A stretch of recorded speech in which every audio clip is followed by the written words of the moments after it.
Thank you very much. It's great to be here, and my talk, I think, was going to be about cheetahs and landscapes, but I want to talk, I think, a little bit more about what it takes to maybe deal with people issues with animals. So I'm going to talk about some of the diplomacy around our programs. And please, I mean, I'll talk, but if you have something that's burning at that point in time, just ask me a question. Put your hand up. Great. Okay. And so let's see where I go on this. I never am quite sure what's going to come out of my mouth. But I also have to figure out how to use the machine,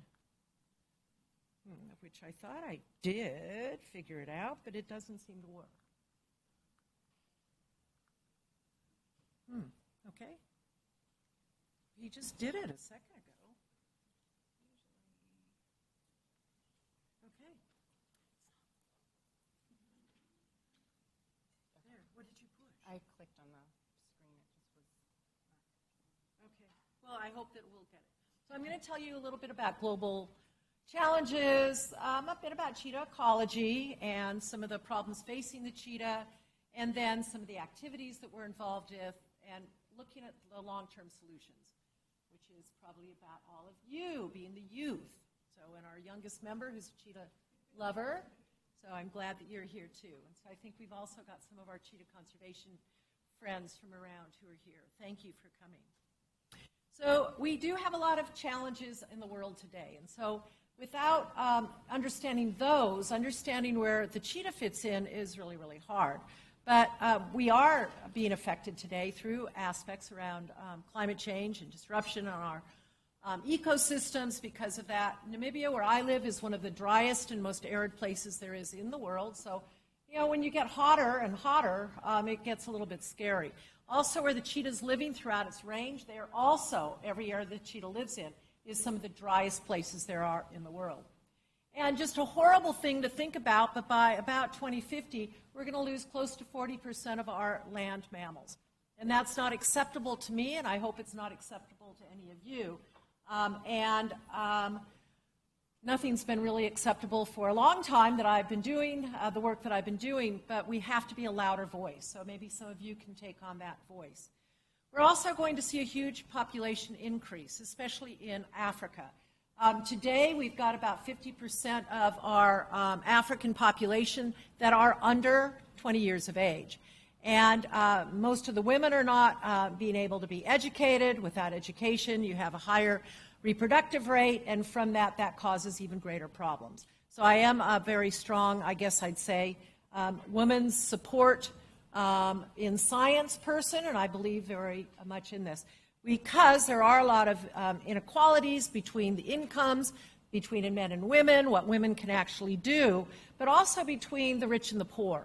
And the rich get richer and the poor get poorer, and our earth and our environment is getting poorer and poorer. We do not have an earth that is sustainable today, and we have to do something about that immediately.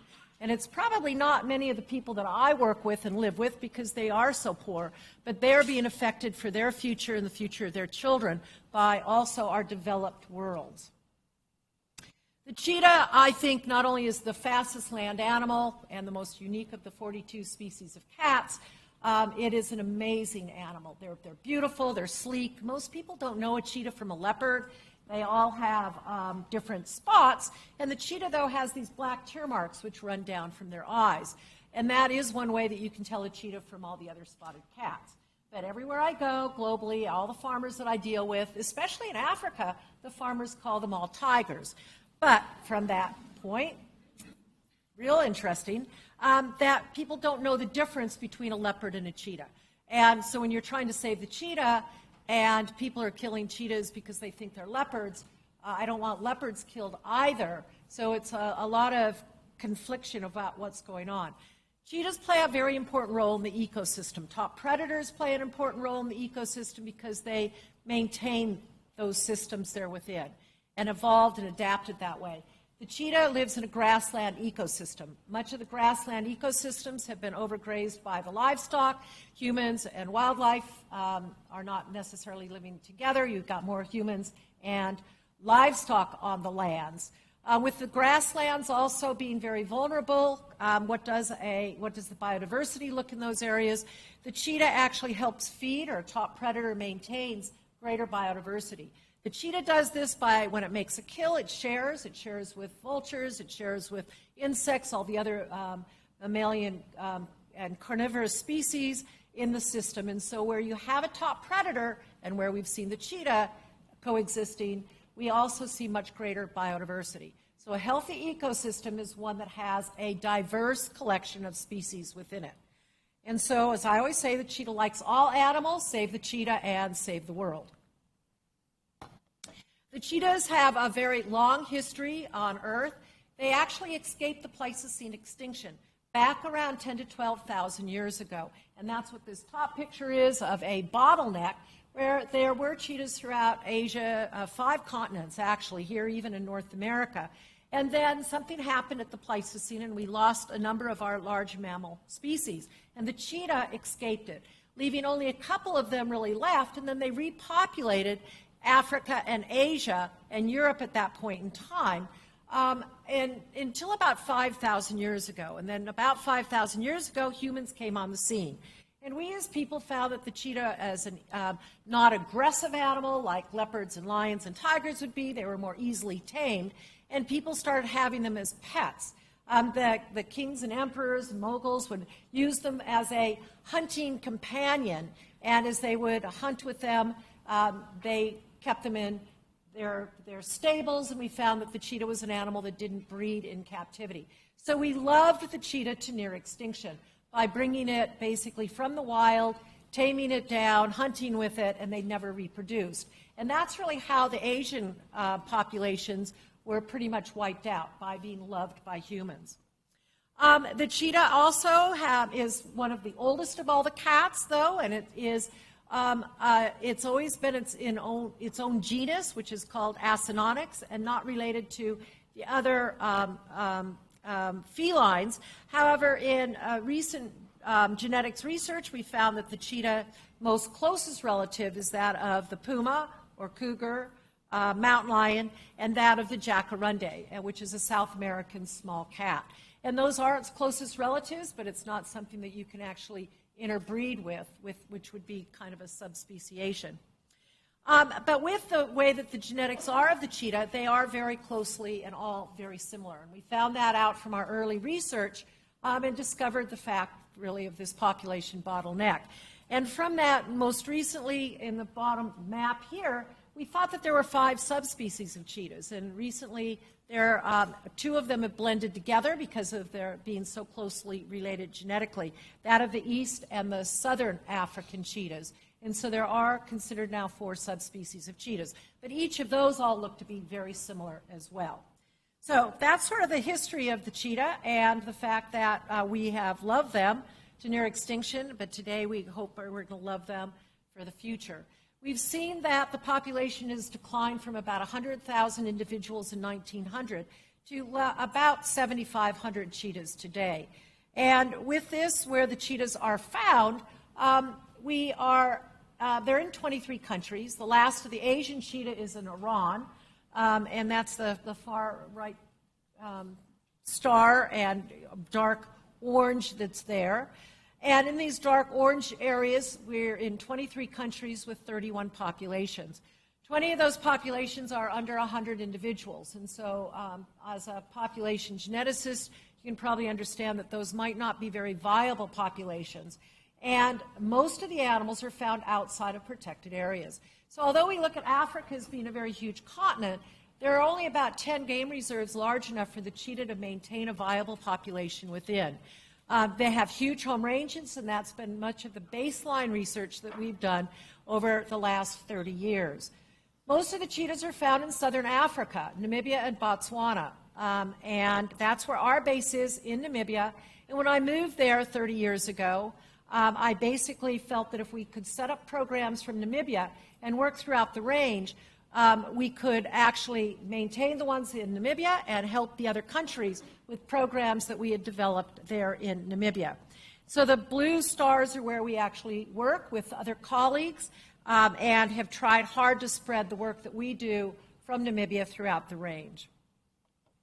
So the threats that they're facing is that of habitat loss, and as I mentioned, most of the cheetahs are not found in protected areas, and so the one picture at the far top kind of shows a game reserve and then humans on the other side. Well, the cheetahs get pushed out because of conflict with lions and hyenas, which are growing in number in protected areas. They also have conflict outside, but they're actually the kings of the game reserves. So cheetahs end up on farmlands, and when farmers see them, cheetahs can either catch their livestock or a perceived threat to the livestock losses. The cheetahs are usually killed. The people that we're working with are quite poor, and so there is very much of a social and economic impact that we're dealing with when we're dealing with working with the cheetah. And then there's the illegal wildlife trade that I'm going to talk a little bit more about, which has popped its head up over the last around 10 to 15 years and getting more heightened as we've gotten more involved in it. And again, the fact that the cheetah does lack genetic diversity, that is affecting it physiologically and biologically. We have noticed that since the early 80s, that the cheetahs have very poor reproductive abnormalities. About 80% of their sperm looks about like this, 4 heads, few tails, and that is not very viable for the population. So all of these are looking at this extinction vortex. And we as people are now playing the key role. And oftentimes I'm asked is, well, how can you help the genetics? You can't unless we stop the killing. And so we need every individual, and it's a dice throw on how their few genes are actually spread between them. So I don't want any more cheetahs dead. I'm tired with the killing. But how did I end up here? And I think that I've read a little bit about some of your program, the people that are within it. And I grew up on the back of a horse. And I love my animals. I raised goats and dogs, and I was a farmer. I went to agriculture school, and I just thought that that animals were, and they still are, the most amazing creatures there are. And my dad always said to me when I was growing up, if you don't take care of your animals, they're going to go away. Well, if anyone would ever take my horse or my dog away from me, I would have died. So in the early 70s, I went to Oregon, where I had an opportunity of working at a wildlife park. And that was the wildlife safari. And I didn't know that the cheetahs would actually capture my life, my body, my soul, everything there is of me to try to save them. But nobody knew anything about cheetahs when I started. And I wrote to people around the world, and I said, they're fascinating. We've got them at the wildlife safari. We're one of the few places in the world that has cheetahs. Tell me what you can tell me about them. And people would write back. That's when, you had letters, and they'd stamp them, and, weeks later you'd get something from Europe or even Russia and throughout the United States. And people said, we don't know very much about cheetahs. They have a very short lifespan. The lifespan in captivity at that point in the 70s was about 36 months in captivity. They don't breed well in captivity. We had our first litter born in the wildlife safari a year before I got there, 1973. It was the 17th litter ever to be born in captivity. And we're losing the cheetahs in the wild. And so when you find out something about cheetahs, let us know. And I just thought, oh my God, people have had cheetahs for 5,000 years. I want to know everything about them, and I will tell everybody about the cheetah. So that's what I did. Now, I also got an opportunity of raising a lot of other animals. I ran the veterinary clinic back in the early 70s. We didn't really have zoo vets back then, very, very, very few of them. And so I had an opportunity of learning from all of the large animal vets to work on an elephant or a zebra, to working with the small animal vets, to working with goat and sheep vets, to work with over 200 species of animals. So I can't say how lucky I am. And with that, running the nursery, I got to raise a lot of orphan animals. And so I think I can speak a variety of different animal vocalizations, but I don't know anything else but kind of West Coast English. So animals are a very important part of my life. And I ended up in Namibia in 1977. And who would have known? I was 23 years old, and I had no idea that this was what I was supposed to do. I took a cheetah who had been born in captivity. Her name is Kayam, at our center at the Wildlife Safari.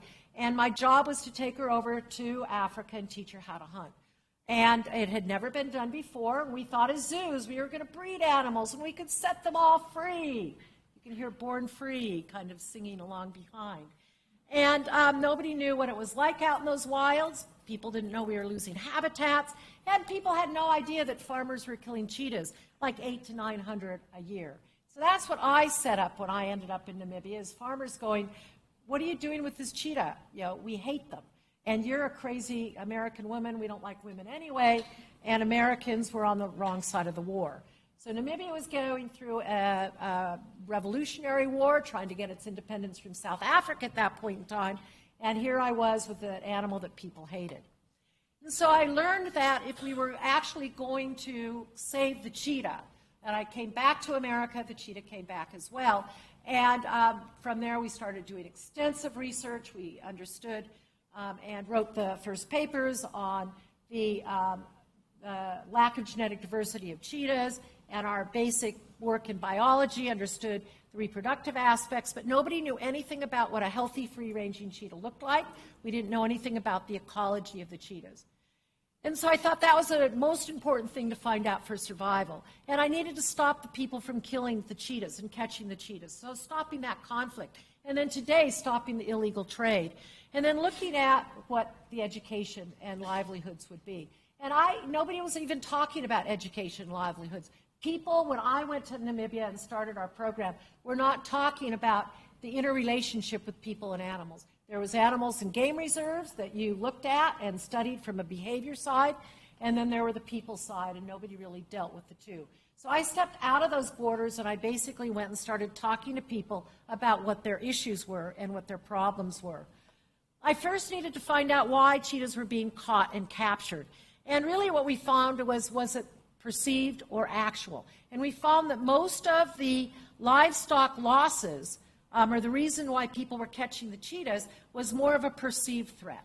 They were catching them on game farms where there was wild game, and the cheetah was going in there and catching the wild game and not catching livestock. And they were catching them on livestock farms. But only 3% of the animals trapped were actually catching livestock. And we did that through looking at their scat, finding out what the cheetahs were eating, and it wasn't livestock.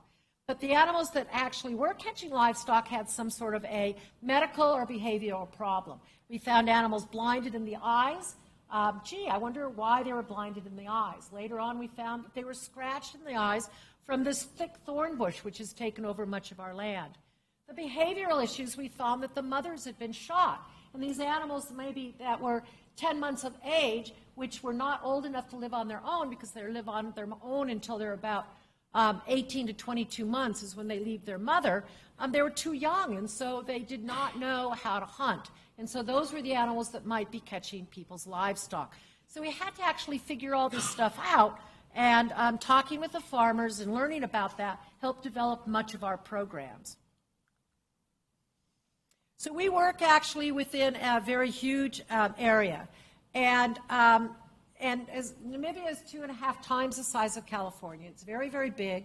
The areas on the pink are all game reserves. 80% of all of our wildlife and 90% of the cheetahs are found within all the black and red dots up in here. And the red dots were where we actually, farmers caught cheetahs. We were able to go in and opportunistically collect blood, tissues. We surveyed all the farmers. All the black spots where I went door to door and actually talked to the farmers about why they were killing and catching cheetahs. And then talking them into allowing us to try to get some baseline information on the cheetahs. Then this area that I pulled off to the side is where we did a lot of our radio telemetry. And that area is about, I'm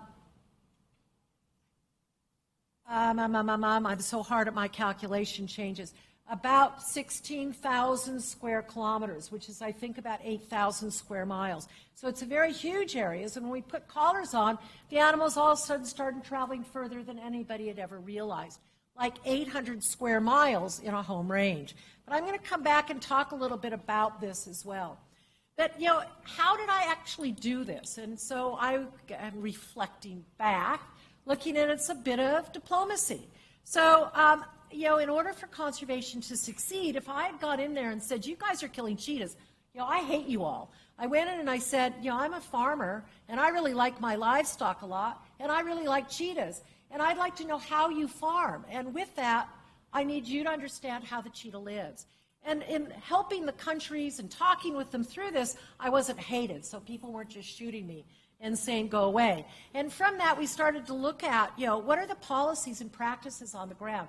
I always call this a needs assessment. So any place I go, I find out what's going on with the people, how they think, what they're thinking about, the predator, their livestock, their land, the future, the governments. And so looking at that, you can then start looking at how to develop economic programs, science-based evidence for what's happening on the land to actually protect the wildlife and nature. So you can't go in guns a-blazing.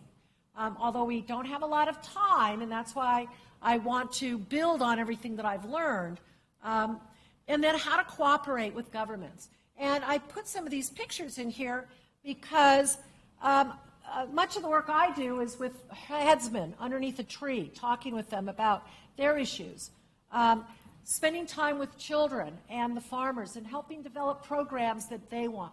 What do they need? Developing books, pamphlets from what they need. And every country is much different.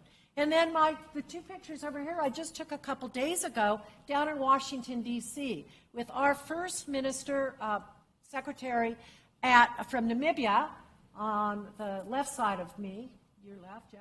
And on the right is the head of mission in the United States for Somaliland, which is where all of our illegal wildlife trade is going through. And so putting these guys together, talking about community-based programs that we developed in Namibia, or trying to help in Somaliland, is going to jumpstart things much quicker. And so looking at how you develop these policies and enforcement. And in a near 30-year period of time, Namibia's wildlife conflict laws have come forward where they basically have said, we've taught you how to do things. We're not going to compensate you, but go work with people like the Cheetah Conservation Fund who can help you in livestock management.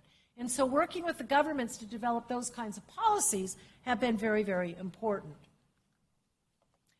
Our mission is to try to keep cheetahs living free and in the wild. And so that's a lovely mission to think about. And how we go about doing that, again, has a lot of different aspects.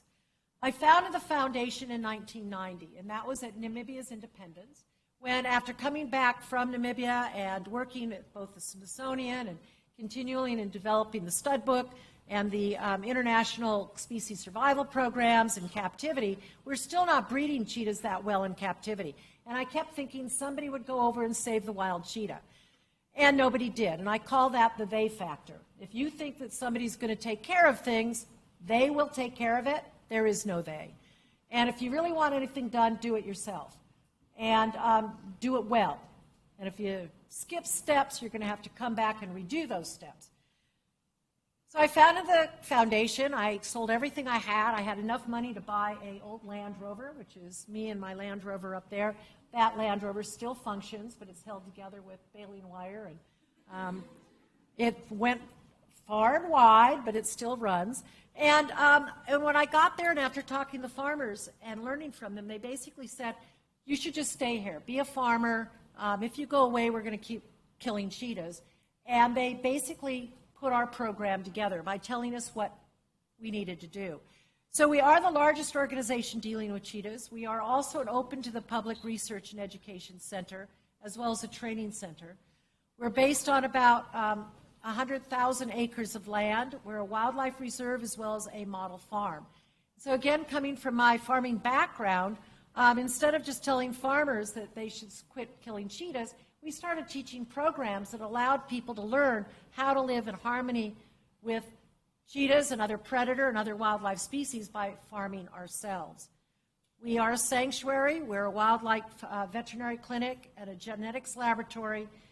We breed and raise livestock guarding dogs. We have a goat dairy, and we do habitat restoration. So saving the cheetah is all about the cheetah, but it has all of these different aspects that have been blended in.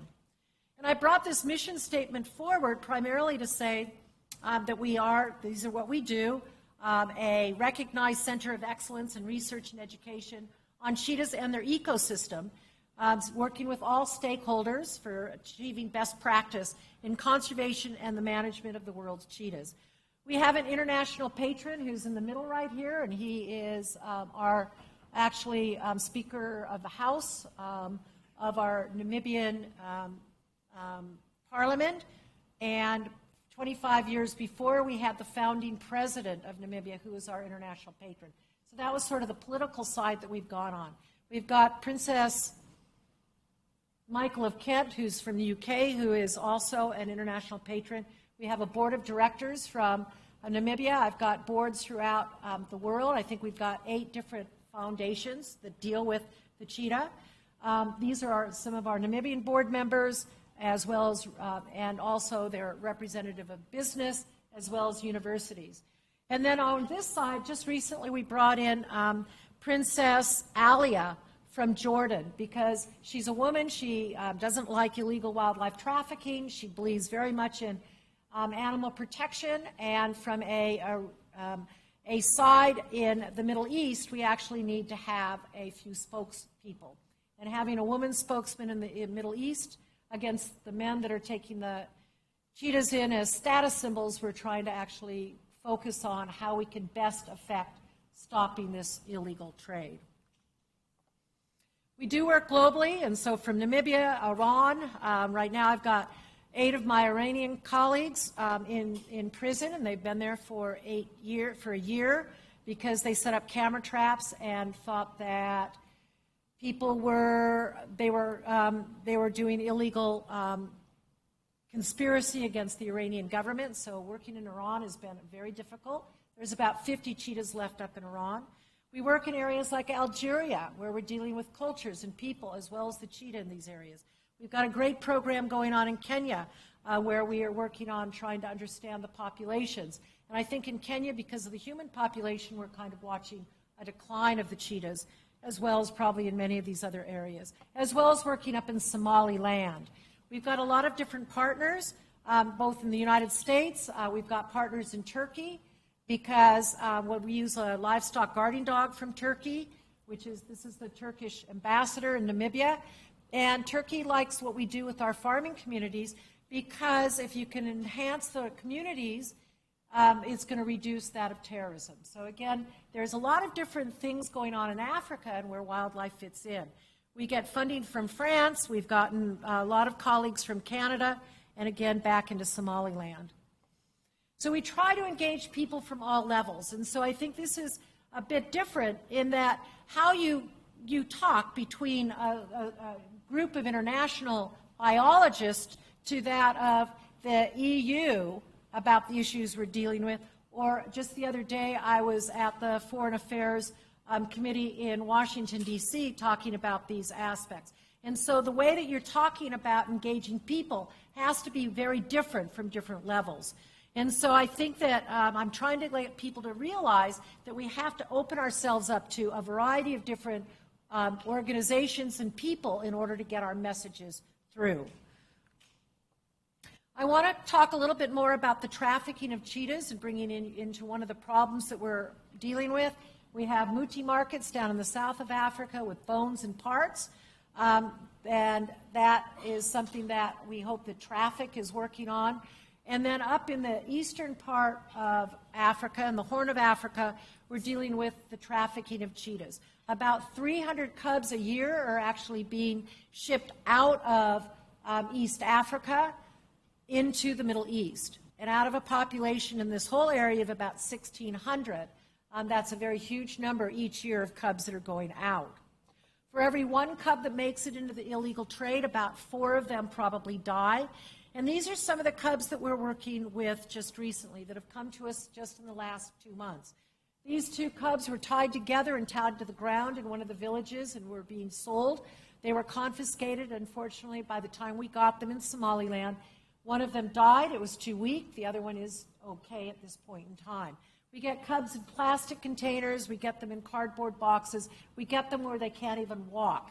And as I said, in the last 2 months, we've gotten about 8 other cheetahs in, and today we're taking care of 23 cheetah cubs. They're in funky facilities because Somaliland doesn't have things like wire or wire cages. There's nobody in Somaliland that even wants to take care of the animals, because of the culture there. They don't deal with animals like dogs and cats. So there we have to develop a whole training program, and we're working actually with the veterinary school there in Hargeisa, trying to teach them about caring for cheetahs and wildlife. They're trained in dealing with camels and goats. And so just those aspects have become a big burden to us. The challenge really is how to stop this demand. You know, the SAS symbol, most of the people up in the Middle East who have them are men. They think it's really cool to have a cheetah. For one of the cheetahs that might make it in there after having 4 or 5 that die in getting to that one, those cats only live for about 2 years, primarily because they don't know how to care for them. They get dietary problems, problems with viruses and diseases. So the aspect is very difficult. We end up with people seeing these animals on the internet, and they go, oh my God, this poor animal, I should buy it for compassion. And thinking if you have an animal in captivity and not one of our recognized zoological institutions, which is helping conserve species, that these people think that they're saving a species by having a pet. And then they see them, they might be sick, and they're buying these animals because they are going to save their lives. So that's the issues that we're dealing with in the Middle East that we're trying to stop.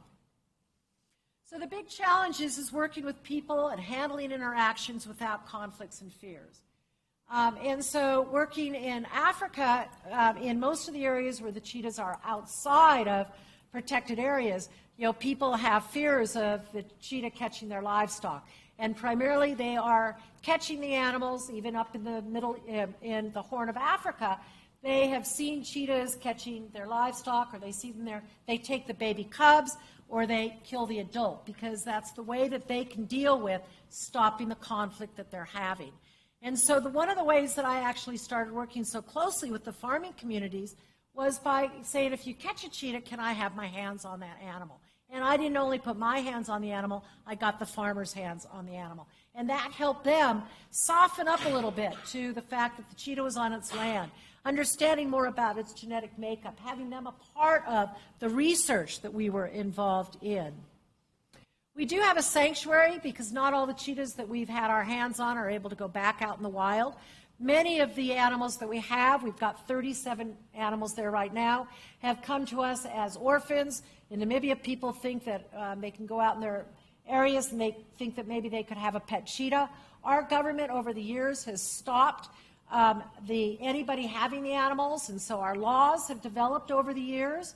And with that, then we end up getting, if the animals are confiscated, the government gives them to us. We try to put as many animals as possible back into the wild. At the beginning of the year, we put 7 cats back, and we, over a 2-month period, ended up with 7 cubs back in. The cats need to be with us then if they're bottle-raised for the rest of their life. A bottle-raised cheetah is not one that would do well going back out into the wild. So we've got huge enclosures.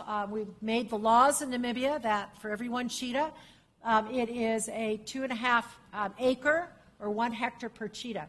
So we've got very huge facilities. We've got 10-acre areas, 25-acre, 50-acre, 200-acre. And all of our cheetahs are getting exercised.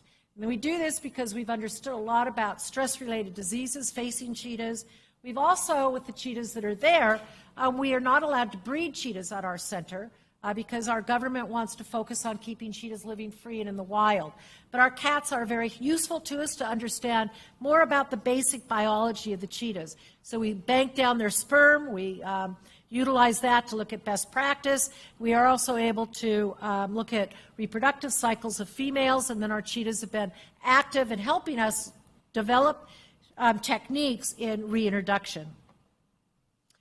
And so how have we gotten about working with the farmers and the country and the government and policies and programs? And I had no idea how important education would be, but we set up our education programs again almost 30 years ago, and since then we've worked on with over 500,000 school children. And we are still constantly in schools. We work with about 25,000 school kids a year. We get about 1,000 kids that come to our center every year. And with this, it's really interesting that now, over all these years, many of the people that were school kids, you never know where a school kid's going to become, our ministers of environment, members of the parliament, members of the Ministry of Agriculture, and our philosophies of how we do conservation are now ingrained into the country. And I had no idea how important that was. But we've also trained people from outside, interns that come in, and they've also been very important to programs that are working throughout not only Africa, but are working throughout the world. We found out a lot about the problems facing the farmers. Why were they killing cheetahs? What did they need to know? How are they actually managing their livestock? And nobody had spent a lot of time talking to people about those questions.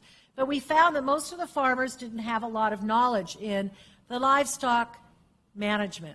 They didn't know how to trim hooves. They didn't know how to give vaccines or what a parasite was. We're dealing with rural farmers throughout most of these areas. And those are the animals that would be weakened and sickly and then would die, or die and be killed by a predator, blaming the predator versus their management. We started looking at that of wildlife management. Since we have 80% of our wildlife outside of our protected areas, and the people were managing it, they had no idea what management of wildlife meant. And then we'd overgrazed our land so badly, we had horrible thick thorn bushes, which have taken over a huge amount of our country. And so those became our Future Farmer of Africa training programs. We've worked with now close to 10,000 farmers, and not just like a day, hour talking to you and them. We spent years working with these farming communities, training trainers, working out in the villages with some of them, and that has become a very important part of our work. We brought in a livestock guarding dog to help protect the small stock, the goats and sheep. In my first surveys, I found that farmers having livestock guarding dogs, not Anatolian shepherds like these, but usually small dogs, more of a herding dog.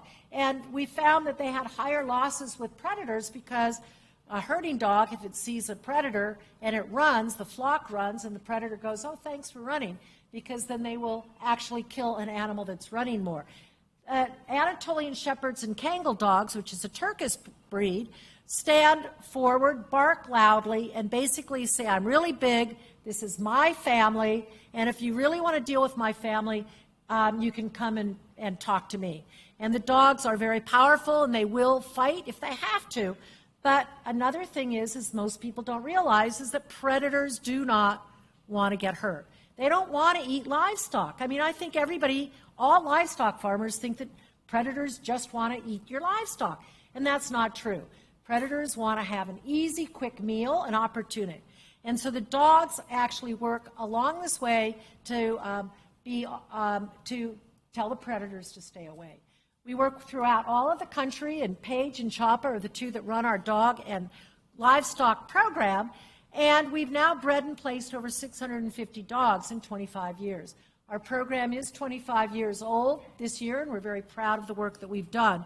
And we see between 70 to 100% reduction in livestock loss, not just to the cheetahs, but due to all predators. So I like jackals. I mean, I like leopards. They protect against baboons and even theft, that humans come in and steal livestock and then blame predators. So the dogs actually work universally very, very well. We also look at our other aspects of research. You know, what's going on within these communal areas? What kind of wildlife is out there?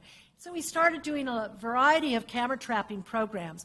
And this brought awareness to the communities about what wildlife is there. This area that we've got circled here is huge. It's about 16,000 square kilometers. We've got about 23,000 people living within here. We've got cheetahs, leopards. Actually, there are African painted dogs in there, as well as animals like rhinos around the area. And so our communities are very, very important to work with. And the communities and our camera trapping program brought us into areas where we could find where there were real problems. Our genetics and biological research has been very important as well, understanding the prevalence of diseases, stress factors, reproduction, our genetics work. And from that, I just want to point out one of a past colleague who graduated from Tufts Veterinary School, who is Karen Theriot, on the left here. And she was one of my first interns back in 1994, and it was neat to be with her when she pulled blood from a cheetah for the first time. She's now actually the nation's pathologist on cheetahs and other wildlife. She works out of University of Illinois with the 3 zoos in that area. But we started learning a lot more about cheetahs and stress. Cheetahs weren't breeding well. They had reproductive abnormalities, and we found that it was really tied into that of gastritis. So I'm just going to touch on this for a second. But gastritis is a cause from a helicobacter that causes everybody to have ulcers. Cheetahs get them too, but we see about 90% of the cheetahs throughout the world in captivity having this. And we have been able to decrease this by about 20% by working with management. So again, these are things that many of you could do in looking at the management. It's class in here At 1, okay, great. I think I've got 10 minutes, right? Or 5, 2? Disease, how we stop trade by training people. We started a One Health program. I think I'm close here. And the One Health is something that might be interesting for you, is that going into these communities and working with the camera trapping and looking at where wild dogs were and the issues of cheetahs, we found out that they had very diseased dogs. They're not taking their dogs to be vaccinated. We've got rabies going on. We started a rabies vaccine program this year, and we'll be starting spay and neutering later this year as well. And this is to help the communities reduce their risks of the contaminable diseases from dogs going into wild dogs, but helping them so that we're on the ground there. We want to grow their wildlife populations, and we want them to stop killing wild dogs. And our conservancies are important. And we found through education that you can reduce your livestock losses by a 65% just through education. So this is where the conflict is, where we're working. We work with wild dogs as well. We've got rewilding going on, a great biomass program, a little lodge, but these are the things that we're all dealing with to save the cheetah. And so I think my message is that you've got to do it from a variety of different angles. And if you want to know more about the cheetah, we've just come out with a great book on the biology and conservation of cheetahs. It's on Elsevier. It's on our website, so you can actually get it. These are some of our staff members that work with us. We have about 130 people in Namibia working on all the different variety of programs to save the cheetah. So, and the cheetah future is up to us. And as I started saying, it's all about people. And knowing about the cheetah is great, but dealing with the effects of how to save the cheetah are the hardest parts. So I thank you for the work that you're doing in your classes here. And maybe some of you might want to come over and intern with us in Namibia. I think you were there last year, and you've been there too? 2009 with Earthwatch. Great. So if you have any questions, we've got a couple minutes for questions. Otherwise, I can even answer some questions. Yes? I have a question. How much do they sell for? In the Middle East, they're selling for about $15,000. Maybe $200. Good. Buyback program? A what? Like some kind of a buyback, like a reward program for people selling them. So like if they're selling them, get rid of them, and then the foundation buys them. Well, the government, we are working on putting those people in jail. And so it's a confiscation. It's illegal wildlife trade. And so as we're finding more about this, the people are getting put in jail. Yeah, we like jail. So, Maybe one more question? we can talk more. You?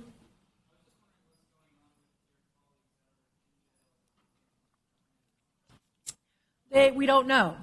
They're going through closed court proceedings. We've put huge amount of pressure from organizations around the world, from IUCN to the EU. So every place, so there's only a handful of us pushing hard at those diplomatic levels. So what I'm trying to say is diplomacy plays a role. I wish I could just study the cheetah, but it's out of my realm anymore. I have staff who gets to study the cheetah. I'm trying to use everything to save the cheetah. Well, thank you very much, Laurie. You're welcome.